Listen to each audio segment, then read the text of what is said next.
Louis Maskell, welcome to West End Best Friend. Thanks for coming to chat today. How are you doing? I'm not too bad, thank you. How are you? Yeah, I'm grand. So, Louis, why we're here? Grinning Man. For everyone who's been living under a rock, what is the Grinning Man?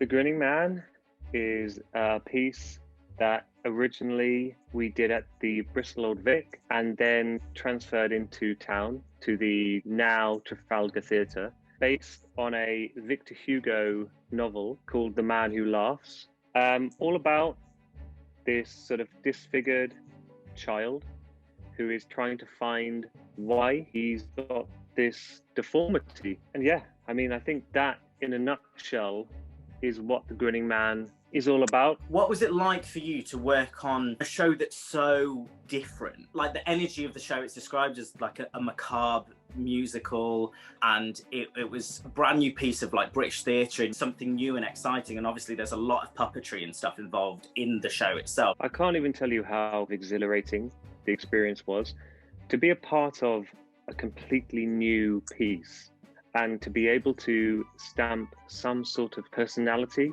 on it is, I think, what becoming an actor is all about. Tom Morris, the director, and the other creatives, Carl Groves, who wrote it, Mark Teitler and Tim Phillips, who did the music and lyrics, and all the other creatives were very, very open to suggestions, and they're very collaborative anyway.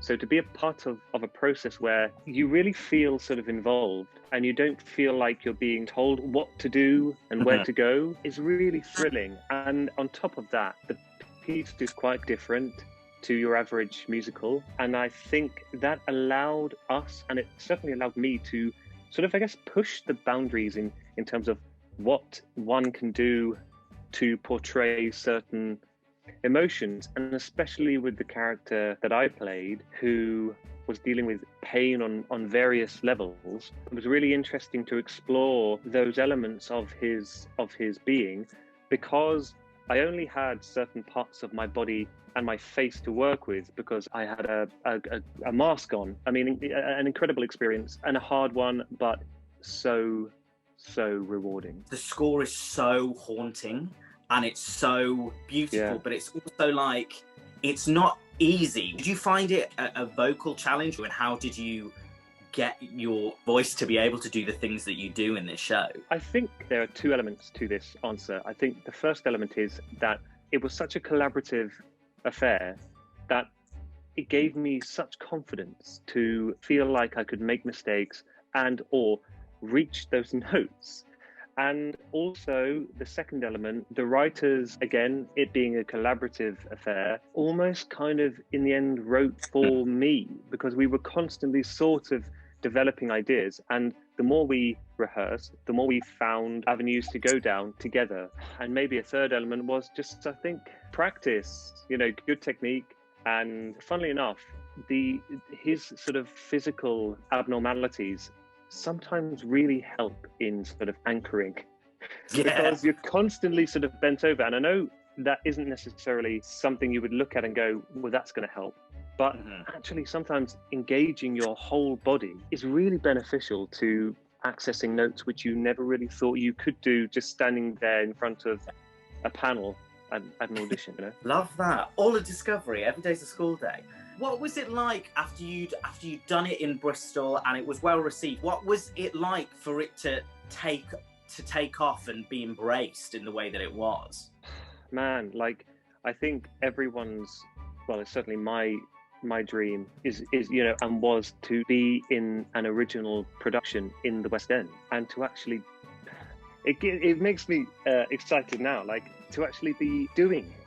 It's amazing, man. Like, honestly, like, I grew up in London, so my local theatre was the West End, essentially. And then to actually be going to work in the West End in an original show that we had kind of conceived and really sort of nurtured, and then for it to be received by people in such a positive way, and for it to have such a positive impact on people's lives. We had so many really, so many dedicated fans of the show, or a lot of which felt, I think, before they had seen it, lost or a bit of an outcast, and the show gave them some sort of identity. You know, we had letters and stuff from people who, you know, were on the verge of doing something really bad to themselves, and then they saw the show, and they were saying how you know, finally there's a piece that sort of represents mental health and stuff like that. And I think to be a part of that and to be a part of people's lives in that way was something I didn't really anticipate, but I felt really it was a very humbling experience, but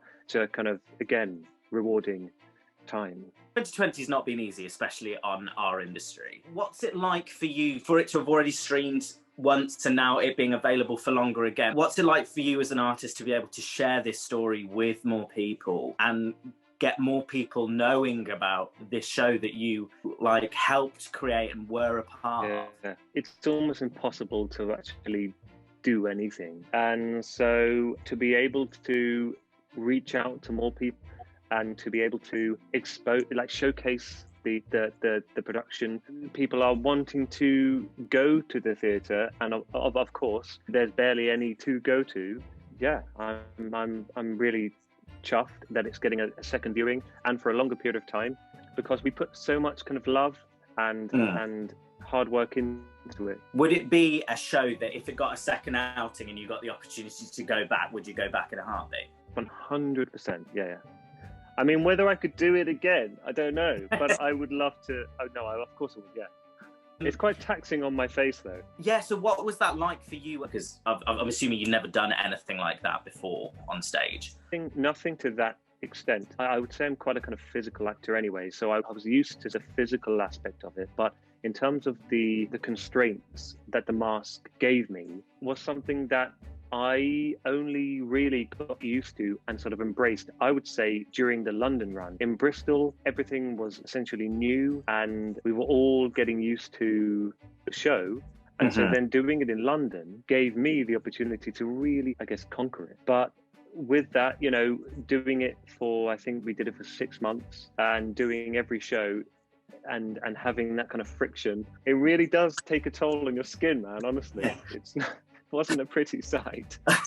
What can people expect from The Grinning Man? How would you sum it up in a few words, the experience of watching that show? I think what you can expect is a macabre, British, immersive, very theatrical piece of theatre. For me, it's total theatre. It's a piece which I really do believe you kind of get lost in, as opposed to sort of analysing stuff, which I think the more you're involved in theatre, the more you are sort of likely to do sometimes. You know, I've gone to see shows and I go, well, that light's a bit weird. Or like, do you know what I mean? You sort of don't, it's different to when you're a child. When you're a child, you see a show and you're there, you're totally with it. And that, for me as an adult, happens less often now, because I'm sort of involved in the whole process. But I think with The Grinning Man, it kind of takes you back. Love that. Louis, thank you for coming and chatting to us today about The Grinning Man. And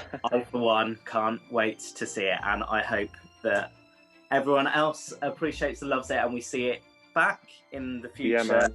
Fingers crossed. You in it again in some way. Theatre's finally come back. Yeah, exactly, man. Let's just all keep your masks on, wash your hands, and we'll be back in the theatre before you know it.